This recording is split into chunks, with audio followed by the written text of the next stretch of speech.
with my official introduction. Oops. Yes, recording in progress. Okay, great. Well, I'm here together with Lilian Powell. Let me introduce you officially, Lilian. She's working from her coaching practice in Montana as an ACC certified life coach and a human behaviorist.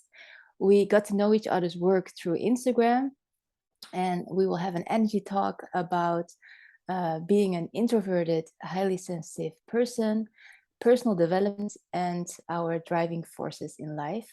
So Lilian, let's start out with how you started your path towards setting up your coaching practice. Could you tell us more about the main life events that has led to this path? Sure. Thank you for having me, Chungmei. So growing up as shy, what they used to call it, was tough because they didn't know a whole lot about it back then. And we're talking the 60s, so way back. So I kind of had to go at it by myself, find the information. I've always been a lifelong learner. And the more I found out about it, the more I thought, wow, okay, I'm all right. I'm not, as warped, I guess, as people made me out to think I was way back. So then I was in the corporate world for way too long, for many, many, many years. And back then too, in the corporate world, the squeaky wheel got the grease, and I wasn't that. So I was kind of pushing all the time in the corporate world, and I was successful, but I was miserable. And what kind of job did you have in the corporate world? Well, banking. I was a manager in banking in a branch for many years. And then I went into big pharma, and I was a support person mostly. But there's so many politics and so many different personalities in that world.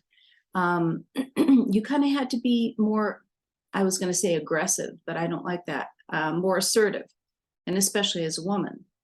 So some of the things I would kind of buck up against because they were just so wrong, but I also didn't have the skills to really get my point across because I was reserved and I was an introvert. And anyway, it wasn't a good fit for me, basically, in that world. Way too many extroverts. And like I said, we didn't know a whole lot about it back then.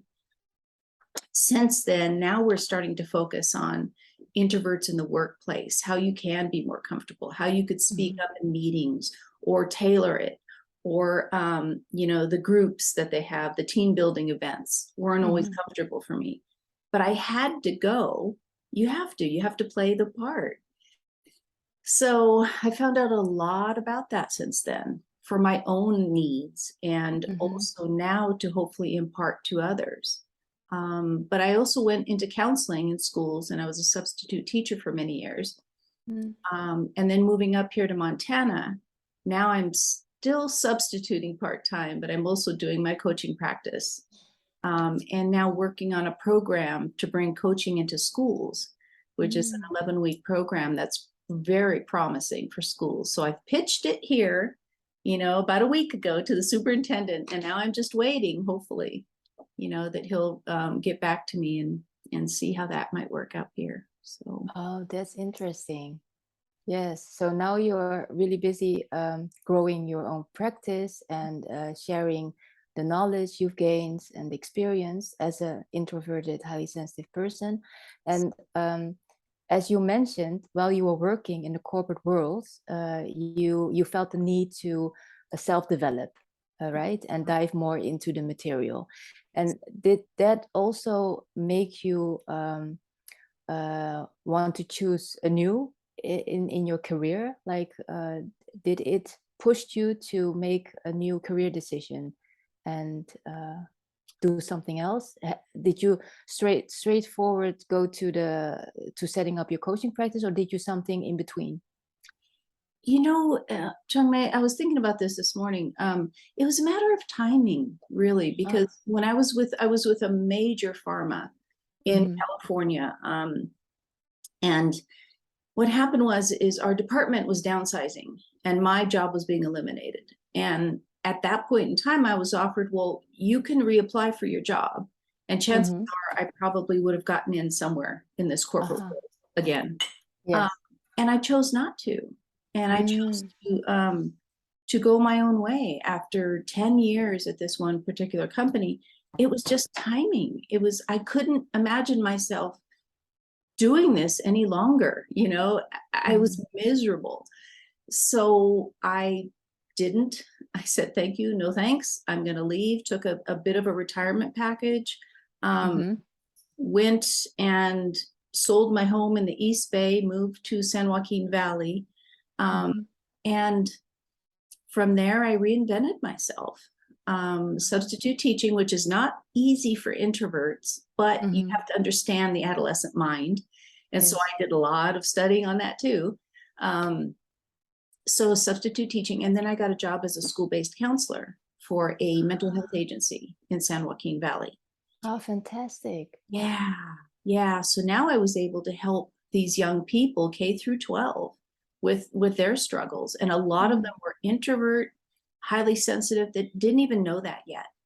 And it wasn't my job to diagnose at all, but you have this sense of who this child is, you know. So you can kind of help them in that regard, you know, kind of just help them self-develop.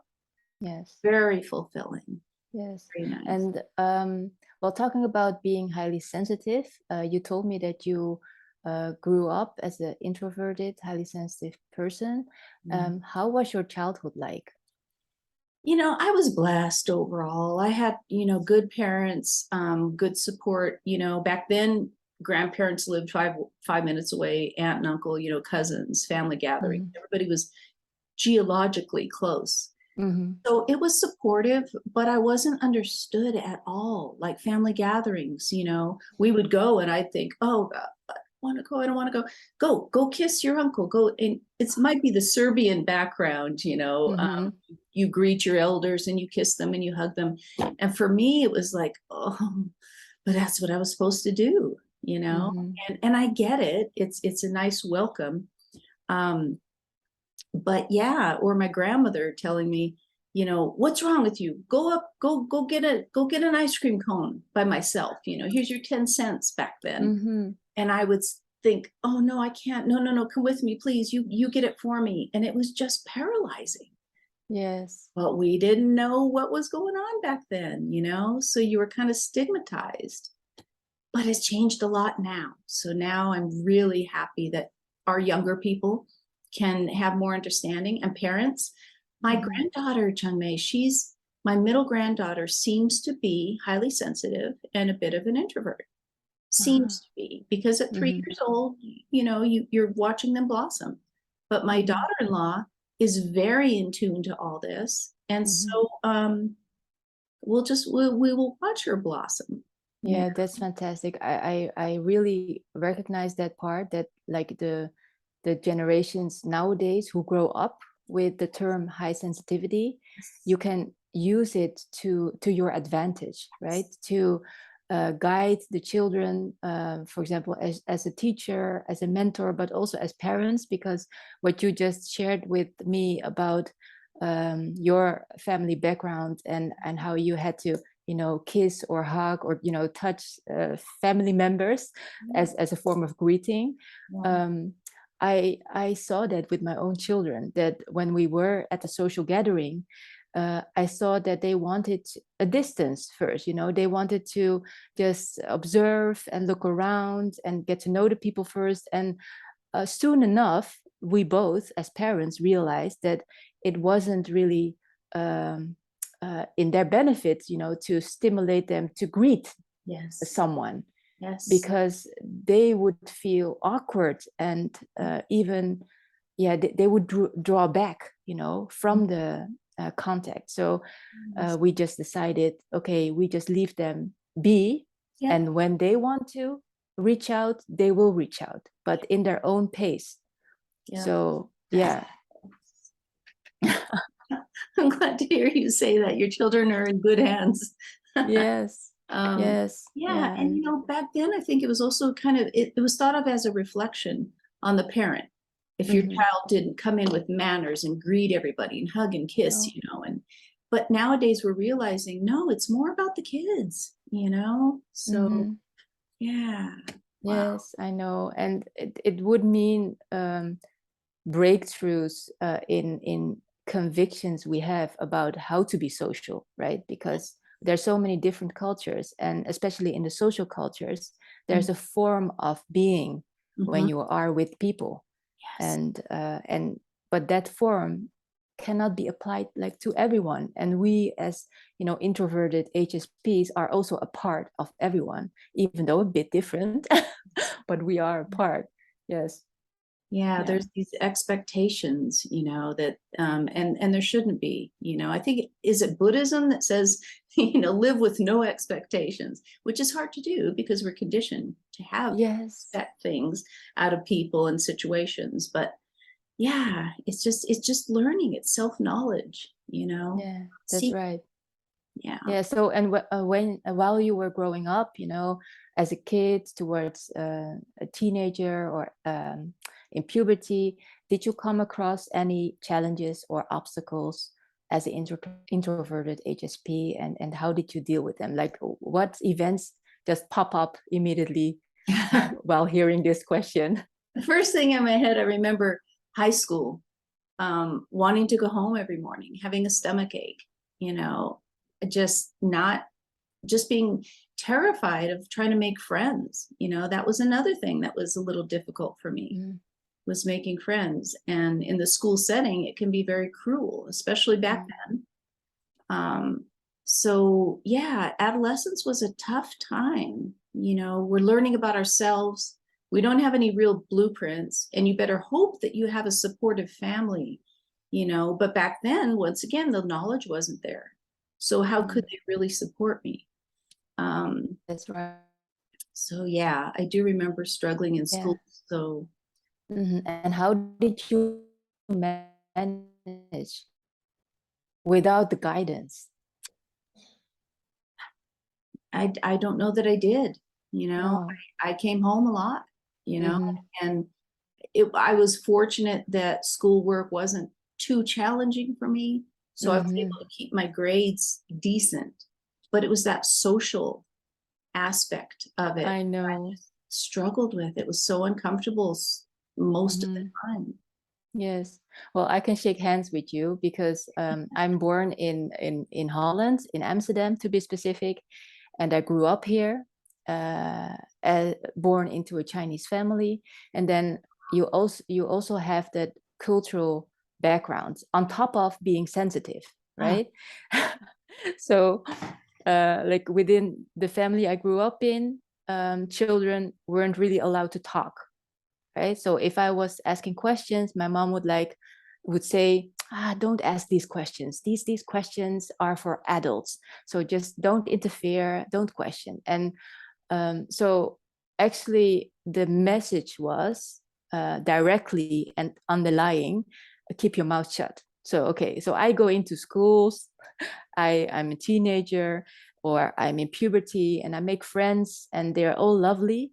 But because of the situation at home, I was more like a dreamer. So I was surrounded by really dear friends, but I was dreaming or doodling, while all these friends of mine were talking to each other. They were very talkative. They like talking about the exams and all the faults they made and how they went to the teacher, for example. And I was like, oh, that really doesn't interest me. And I just kept on doodling.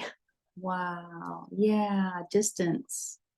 Yes, it's Maybe. just a kind of a disconnection, due to the Chinese cultural background, of course, because that being social and making connections wasn't really stimulated, but also due to my sensitivity, because I think I've had some classes before the pause in which the friends reconnected with each other, and I've already had too much stimuli from the classes and the interactions in class, so I was already full and I had to unwind myself. But at that time, I didn't know. So I just labeled myself and some of my dear friends labeled me as a dreamer. Wow, which is a wonderful thing. Which is Once you find it, once you figure out it is. Yeah, that's right. Yes. Yeah. Mhm. Yeah, and it's different contexts, isn't it? I mean, Mhm. when we're that age, being able to dream or may not be appreciated until we get older. You know, all these things as we get older, we process it, we're able to process it more. And the children that I worked with, the students that I worked with in California, um, I would promote it as a superpower, you know, their sensitivity, their Mhm. shyness, you know, and then we would talk about how they can understand other people a little better too. They can sense things, you know. So and they appreciated, you know, superpower. Because the developmental stage, you know, that resonated with them. Okay, that's enough. Mhm. And then you didn't pile on too much on them either. You know, I Mhm. didn't go through any kind of theory or anything like that, except for Mhm. maybe the older kids, like in high school and junior high. And maybe, Mhm. you know, kind of go into, you know, like maybe physiological or, you know, your stomach gets upset, you know, and then you Yes. go with what your thoughts are, you know, well, that's generating probably this and Mhm. a little bit more. But I think it's just simplicity. When they're very young, keep it simple, you Mhm. know, watch for their cues. And then as they Mhm. get older, you can kind of, you know, sprinkle a little more knowledge in there and they do get it. They're smarter than we give them credit for, I believe. Absolutely. And I truly believe that teachers have an important role in that. And also the mentors and coaches like you know, who are drawn to the schools, you know, to help out with the children, because then they have another role model, except for the parents that they grow up with. So yeah, I truly believe that teachers have an important role in this. Yes. Yes, and talking about like these personal development topics, like you mentioned that you work as a teacher, right, at a school at the Substitute. moment. Oh, Yeah. as a substitute teacher at the Yeah. moment, but you also have your own practice. Mhm. Are you working from home? I do. I work from home Yes. for coaching. And Yes. I also do some evaluations for a coaching company. So Mm. for new students going through the coaching program to get Mm-hmm. certified through that company, not ICF. Ah. But I do evaluations where I take the videos and I evaluate them and, you know, like a kind of a pass or fail thing. But it's also mentoring because what you're doing is you're listing opportunities for them. Mm. Some of them don't need any opportunities. They're just dynamos. And it's so wonderful to see, you know, that they're going to be out there soon helping, you know, Mm-hmm. youth or whatever their interests may, wherever their interests Yes. may lie. Mm-hmm. So yeah, I keep pretty busy. You Um, keep pretty busy. yeah. Yes. And talking about your practice from home, Mhm. which are like the top common coaching topics that pass by in your practice? You know, it's mainly adolescent, supporting adolescents in their teen years. Those are mainly the clients that I get. Mm. And it has a lot to do with not being motivated, not staying focused, or the social aspects of Mm. not having friends, wanting to make friends, but maybe being a little socially awkward. Um, Ah, okay. Sometimes it's actually parents that have that expectation on their son or daughter, and sometimes we have to work on that too, you know, kind of bring the mom or this dad, it's usually the mom, Mm-hmm. back together with that adolescent. And that way what you do is you kind of educate the parent a little bit. I have a lot of handouts that I'll, you know, forward to them if they're interested, and you Mm-hmm. kind of educate the parent as to maybe what adolescent stage their child is at, and so then they have Ah. more understanding. um so yeah, it's typically that. Mm-hmm. So you bring the parent in the coaching session Sometimes, yeah. Hmm. sometimes. Yeah, Ah, or interesting. what I'll do is I'll give the information to the parent. Mm-hmm. Maybe we will meet and we'll talk a little bit, you know. And I think what I'm finding too, Chungmei, is really interesting is that when you start to give affirmations to the parent, because parents don't get a lot of that. They're like seen as, oh, that's my mom or that's my dad, you know, that's, You know, they're struggling. Maybe that it's a single mom. But when you start talking to the parents as if you're doing an amazing job, do you realize how great a job you're doing? And you see these parents going, I am, because you're not going to hear it from a teenager, you know, most of the time. And then with the teenager, I kind of go on kind of the same route, like, you know, your mom's pretty cool, you know, she set this up, or so your mom took you to get a video game. What? You know, and you kind of subtly bring that to the young person's mind, that gratitude, you know, Yes. kind of on both sides. So it can be a really beautiful thing when you see them kind of come together and connect. I know, yeah, and it's really beautiful to hear you talk about that just through like positive psychology or affirmations, that you open up their minds so they can move towards each other. Hopefully. Hopefully. It's a tough or at least opening up towards the parent or towards the child. Yeah. Yes. Yeah. I mean, parents need a pat on the back for all that they're accomplishing, you know, especially now. Well, even back then, of course, but it's just a faster paced world now. So there's a lot coming at parents. So. And you mentioned motivation as one of the top 3 topics, because you used that many of them lacked motivation. And how do you go about that? Like, how do you coach an adolescent to feel motivation again? Yeah, that's a tough one. Yeah, that's a tough one. Yeah, it is. Because you have to find out the intrinsic, what motivates them on the inside, you know, versus extrinsic, the outside motivators, which are the grades, but then those can become intrinsic. So I had a client a while back where he was kind of losing focus. He was hanging with kind of the wrong crowd. This is according to his parents. And then when I met with him, I found out that he wanted to please his parents. You know, he wanted them to be proud of him. So that was an intrinsic factor. So we started working on kind of that, but very subtly, you know. And so, because it also has to be from within themselves, you know, so it's hard. It's hard. You have to find out what motivates that person. So for him, it was his parents' approval, which good and bad, but learn about it. Let's figure out what this really means for you. So yeah, it's just a matter of finding out what that student's inner motivation is. It could be a lot of things. It could be, well, I want to get good grades because then I can hang with this other crowd. It could be. And if that other crowd is very successful also and focused on good grades, then yeah, let's get you there.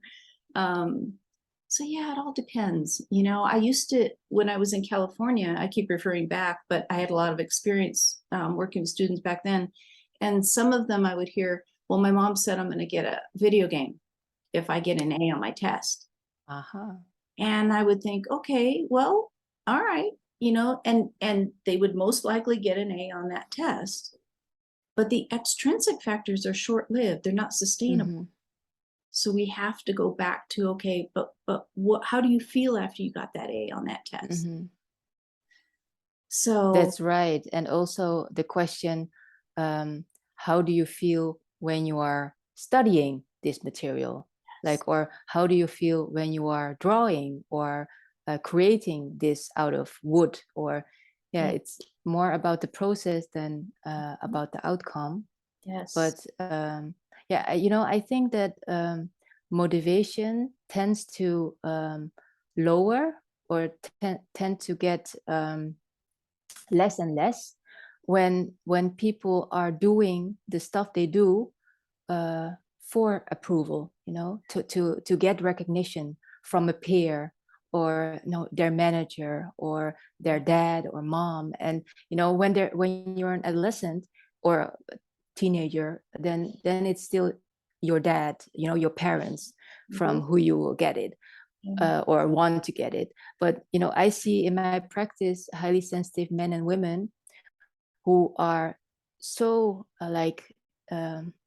ambitious in a way, because they're like hardworking people from within, so they get into a job within an organization, and without someone telling them, they are already doing 3 job roles, without being paid for 3 job roles, but they are doing it, right?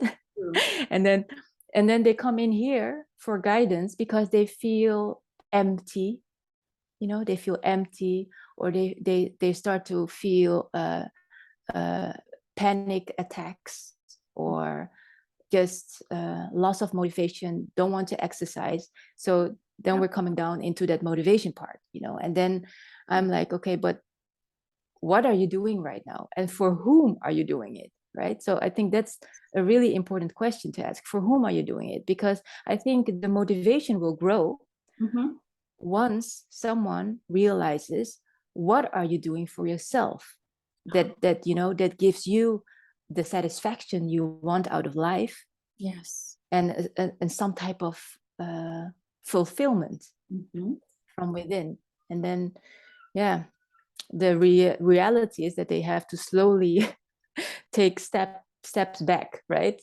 No, we're not going to fill 3 types of roles within this organization because I won't get the acknowledgement I'm working for it. Yes.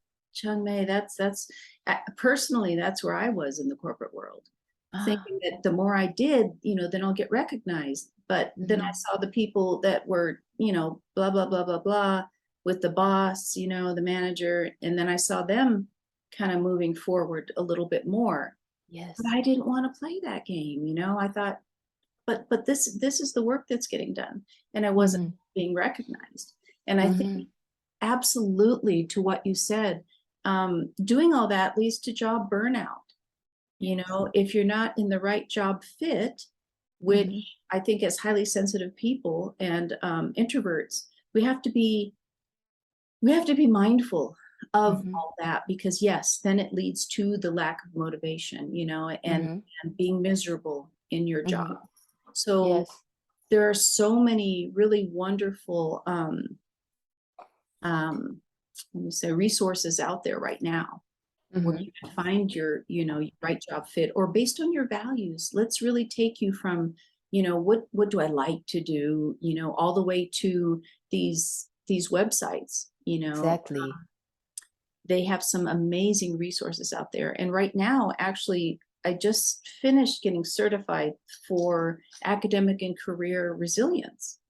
So, and it was really interesting to see all that, and then to put myself in that spot. Boy, I wish I had this when I was, just getting out of college, or even as a teenager, deciding on what college you might want to go to, or what if you want to go to trade school, or what if you want to put it off for a year or 2? Imagine that.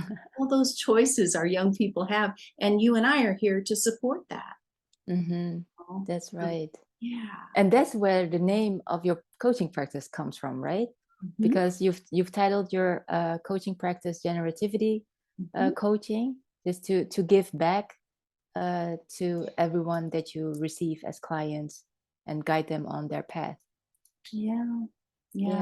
Learned a lot of lessons, in life, and if I can impart them so that they don't have as many regrets, maybe being a highly sensitive introvert, not taking chances, not getting out there and being more social. Now I look back and think, God, I wish I would have taken a chance. I wish I would have just walked up to people and said, hey, hi, like I could do now. And I love it because I could learn about people, and it fills me up. But back then, there was no way. No way. No. And tell me, how did you grow towards the person you are now, being able to walk up to a person, in a social atmosphere and truly enjoying it?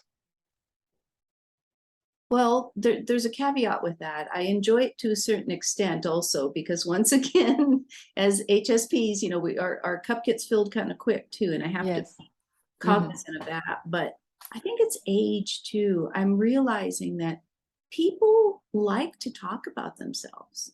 If you ask a person a question, chances are they're going to sit there and they're just going to, if you're listening, if you're really listening to that person, and that's a gift that we give as coaches, is to really Yes. listen and allow for that safe space for them to open up and to be themselves. So that I enjoy that in walking up to somebody, knowing that I have that gift that I can give to them, and the learning that I get in return, it's win-win. Yes, absolutely.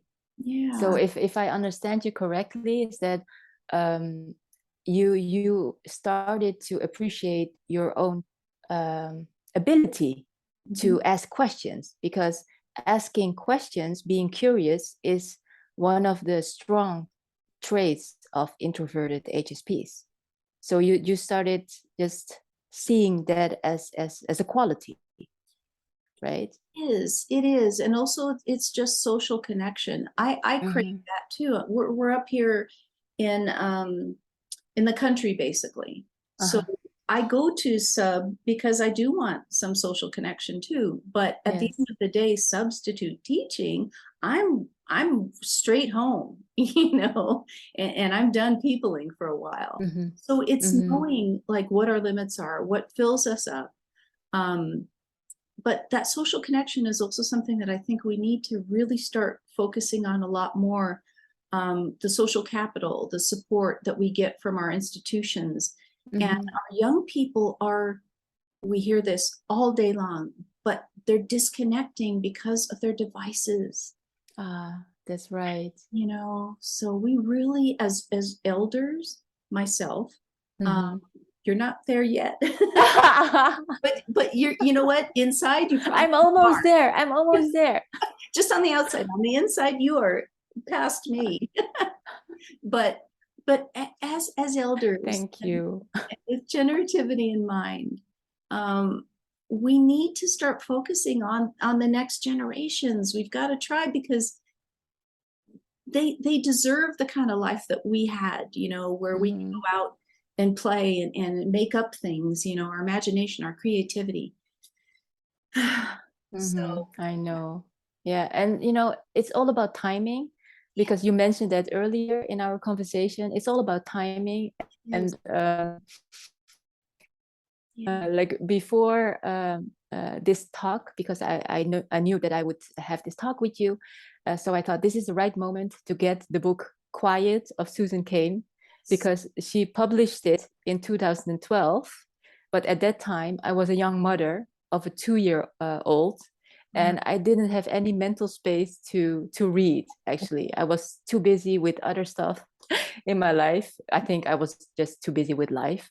So I thought, yeah, let's read up a bit, about this book and what she's sharing. And I was so touched by how so many paragraphs in this book focus on the quality of introverted HSPs as people who are able to do one thing for a longer period of time. Right. Just adding to what you just said about the youngsters of this age growing up in the digital era with their devices. Everything goes so quick and all information is at hand.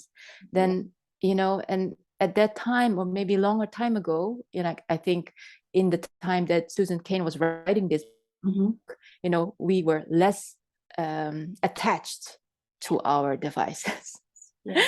And I think the introverted HSP, from a deep knowing, from what they need as a person, they are already like able to make use of their qualities and to develop their talents. And you need time and you need space to develop all the talents that you're born with, right? And not be continuously distracted by messages and peep tones, ringtones, and so on. So I can shake hands with you on that as well. That it's good to to get that word out as well, you know, that it enhances yourself as a person, just to take your own space, be with yourself, actually. Yeah, and that comes from a young age too. I mean, if you can start incorporating it from a young age, like I mentioned, my granddaughter, you know, my daughter-in-law, my son, they're so aware, and they're, you know, gaining the knowledge on it, but also not restricting her, you know, saying, okay, now you're labeled as this, so now I have to treat you this way. No, it's open. They're fluid when they're so young, Yes. you know. And as you were talking, I was thinking of another aspect that's really good for us, is to have self-compassion.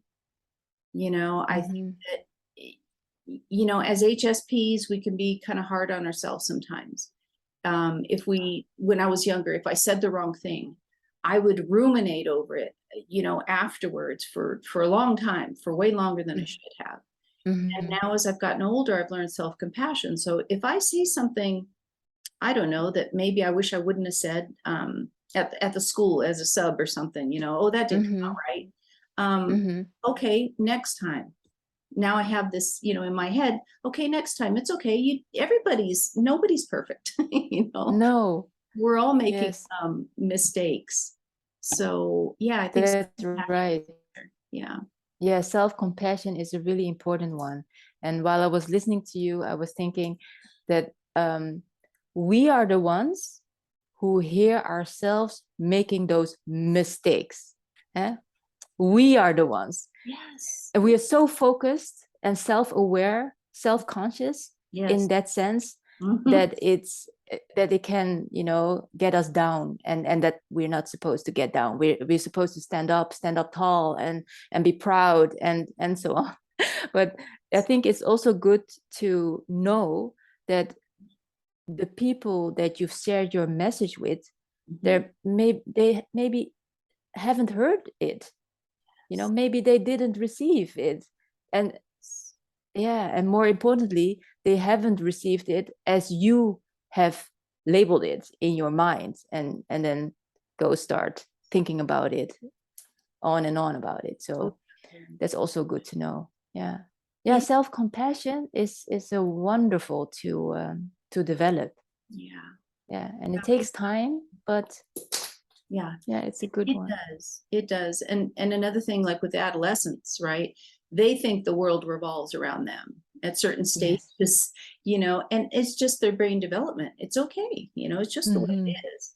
But if you start to kind of talk to them on that level and explain to them, you know, that's really how your mind works. So when you think, oh my gosh, I tripped and now everybody's laughing at me and they're going to think about this for the next 6 weeks.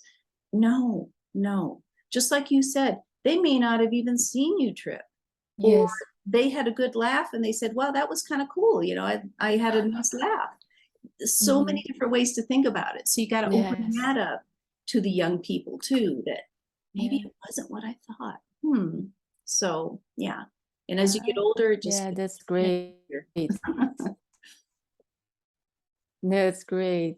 Yes. Well, I want to take our talk further into the book you mentioned to me, because you are reading, or you have read, the book If Women Rose Rooted by Sharon Blackie. Yes. And could you tell us more about what you took from that book? Well, you know, I've been reading it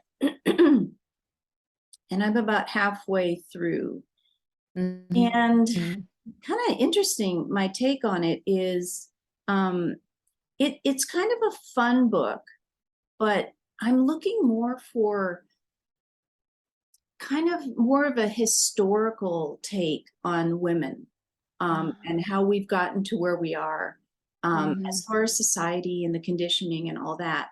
And with her book, I don't know. Like I said, I'm not sure that I would support that book any longer, because of the fact that I think her take is more along the lines of kind of a Celtic stories, which I'm totally into also, because you and I had talked about stories and how they benefit our generations, you know, and we've got to revive those. But with Yes. her, I think it's a little more kind of on the mystical level. So I'm going to finish the book, but there was the other one was Women Who Run with Wolves by Estes. And that was a good read because it kind of I've heard about that book. It kind of brings in a little more historical nature on women and progression and how matriarchal societies used to be. There used to be a lot of them, let's just say. And women were treated as having that wisdom, you know, like of the crone and things like that. So I want to switch out those books if I can. Yeah, of course. Yeah, switch, because I've heard several times about the book Women Who Run with Wolves, and it's on my reading list. Yes. So tell me about what you took from that book, the historical line. Yeah, it had a little more of what I was looking for as far as understanding women. Another area that I want to start working with is women in the third section of their life, you know, when the path gets a little shorter as we get older. And so in that book, it talks about how women have been conditioned and how we've had power all along, but we've kind of been, it's kind of been conditioned out of us by society, by expectations, by culture, you know, as we talked about earlier.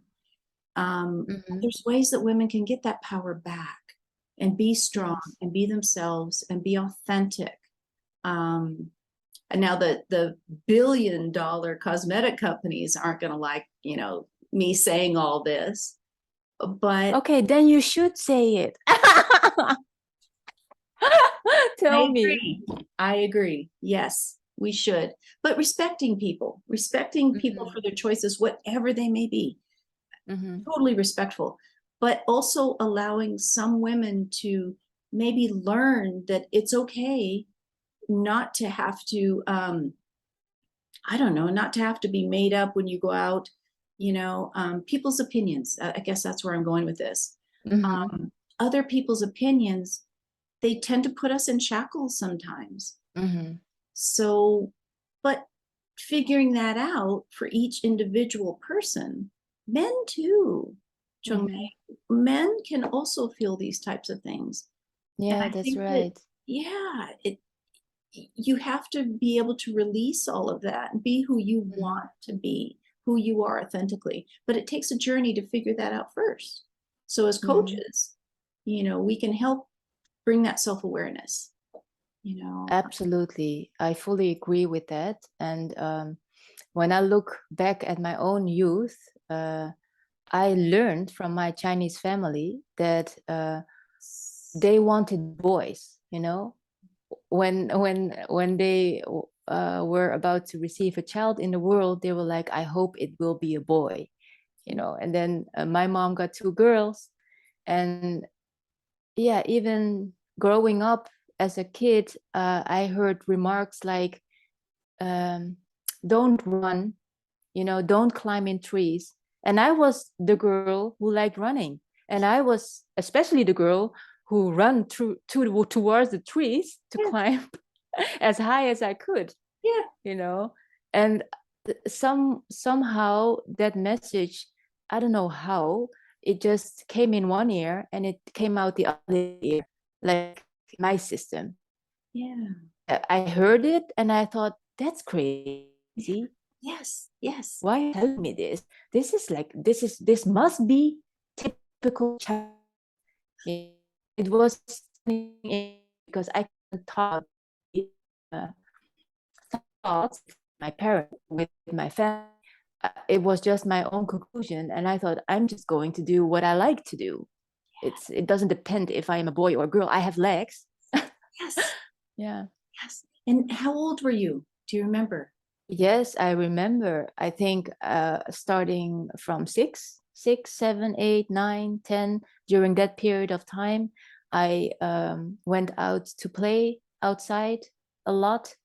and made friends, and I was just outside a lot. Yeah, and they were also like, and especially I think my grandmother, she said, oh, just stay in, or do something inside. And I'm like, why? Because inside is boring, and I want to go outside and get in touch with maybe some people I know, or play together. So, but I think that's normal for a kid, right? Just to go out and play. Yeah, and not being restricted because some people think think from a women's role, or think from a man's role, and how both genders need to behave in life. And it starts out from when you're a kid. Also here in Dutch culture, when there's a baby shower, it's like we have the typical it's called beschuit met muisjes, and it's like a cracker on top of it, something with sugar and anise, and you have blue and white rounds, or pink and white. And when it's a girl that you're like want to announce that you're having a girl, then you will bring that one out, the pink and white circles on top of the cracker, and then you'll eat it together and celebrate that you're receiving a girl. Yeah, and I'm like, it really gets my nerves up, that we have two choices. And there are so many colors. We have orange, we have purple, we have you name it, there are so many colors. Yes. And when I had my daughter 25 years ago, I thought, I'm not going to do pink. I'm going to do, the mint or yellow, or maybe I'm going to put her in blue, and yet all the gifts that came in, and back then we're not going to, can't throw those things away. We needed those things back then. She wore pink, and you kind of have to let some of it go. But when you were speaking, you were that young girl, and you were lit up, right? That's what I would like to help bring to women, maybe men too. But as they get older, my little girl is I'm starting to see her a little bit here and there. What's right for a woman at my age anyway, to act like a little girl. I can't go out and climb trees, but I'd love to if I could, but it's getting that wonder, that who cares attitude back. Yes. That's what I'm working on now for myself. And someday I'd like to bring that to others. Well, we are bringing it to others right now. Yes. That's what I believe. Yeah, because it's so important to get these messages out, that we, on an individual level, we are thinking about these topics, and I'm so happy that we are sharing our thoughts on this. Because I believe that men and women will feel more empowered if they can just be themselves. So so the women can be bold, and the man may cry. Absolutely. Absolutely. More just to put it very simple. Well, but true. Men and women have more similarities than differences. That's why when I talk about women, I think, oh wait, let me include men in there too, because it's the same, and their conditioning has been very similar to our conditioning in a negative way too. And there are quite a few HSP men and introverted men, and for them, I think it might even be more detrimental, because in our male-dominated world currently, they're supposed to be out there and the strong ones, and grabbing that brass ring and all that thing, and forget the emotions. But you and I, as a parent, as a grandparent, as a parent, we're helping our boys to see that it's okay. Because, you know, bottling all that up, oh my gosh, suicide, you know, is higher for men than for women, you know, so that alone tells us things have to change. Yes, yes. And I wanted to share the following with you. Have you heard about Iceland being the #1 country in the world who have a lot of, like, how do you say that, gender equality in different areas of life? So, for example, you mentioned just now about men and how they can embrace their emotions.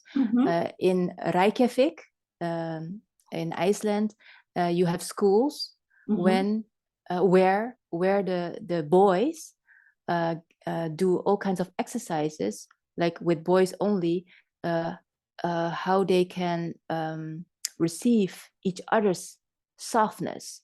So they just stand in lines, for example, across from each other, and they open their hands, and then the other will take or caress the hands, for example. That's one of the exercises. Or they hug. Then one of the instructions is to hug, but also I think many boys are grown up with, like, using their, using physical activity to get to be noticed by other boys. And what they teach in these schools is to use your voice to draw the attention of your boy, of a friend, you know. Yeah, it's wonderful. And I've seen, this is a documentary I've seen. It's a Dutch documentary, I think, about Reykjavik and gender equality. Wow. Wow. Yeah. Yeah, I will share that one with you, because most of it is spoken in English. So you can, you can watch it. I would like to. I seek out that type of a thing. Whenever I see, you know, and I don't know, unfortunately, but fortunately, there are other countries that are promoting it. You know, here in the US, I don't know. That's a whole other discussion, and our education system too needs to be redone, in my humble opinion. But that's wonderful to hear. Yes. Wonderful. Yeah. Yeah, I got so enthusiastic watching that episode. Yes. So I will definitely share that one with you. But hey, Lilian, I think we could just round our talk up for today, because, oh my God, thank you for having shared so much of your experience, your life experience, and your knowledge about being an introverted HSP. We've talked about personal development. We tuned in your experience towards adolescence, and yeah, it was wonderful to speak to you and to have shared thoughts about what drives us, you know, to get on with the work that we're doing. Yeah, I'm very happy to be able to share our conversation with others. Oh, thanks, Chungmei. I appreciate you so much. I'm so glad you reached out to me the second time, and now I'm okay. I'll try it. You know, I know I'm in good hands. But thank you for sharing your experiences too. You know, I learned from that, and then the different generational, and what you're doing in raising your children. You know, making life more comfortable for them too. I applaud you for that. Oh, thank you. Thank you. Thank you for your support and your enthusiasm. Yes, and we'll speak soon. So yes, thank you. And anyone who sees our conversation and has questions about the topics that we've discussed, please share your questions or your experiences. We'll be happy to read them and react. yes. Okay. Thank you all for watching. Thank you. You can push.